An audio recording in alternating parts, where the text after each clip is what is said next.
అలజడి రేపిన మౌంతా తుఫాన్ అర్ధరాత్రి తీరాన్ని దాటేసింది. రాత్రి 12:30కు కాకినాడకు దక్షిణాన నరసాపురం సమీపంలో తీరాన్ని దాటింది. కానీ వానగండం మాత్రం ఇంకా వెంటాడుతూనే ఉంది. తగ్గేదిలే అన్నట్టుగా తీరం వెంట మౌంతా తుఫాన్ ఇంకా విజృంభిస్తూనే ఉంది. తీరం ఇంకా ఉగ్రంగా ఉప్పొంగుతూనే ఉంది. ఇక ఎగిసిపడుతున్న అలలతో బంగాళాఖాతం కల్లోలంగా మారిపోయింది.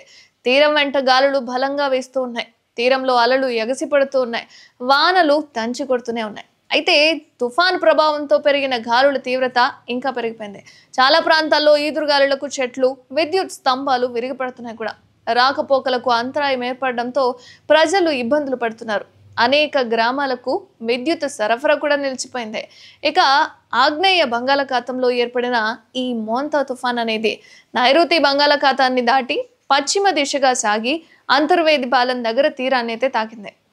అయితే గంటకి 15 కిలోమీటర్ల వేగంతో కదులుతూ ఉత్తర వాయువ్య దిశగా కాకినాడ వైపు ప్రయాణిస్తోంది. కాకినాడకు దక్షిణాన నరసాపురం దగ్గర అర్ధరాత్రి 11:30 దాటి 12:30 మధ్య మొత్తానికి తీరాన్ని అయితే దాటేసింది.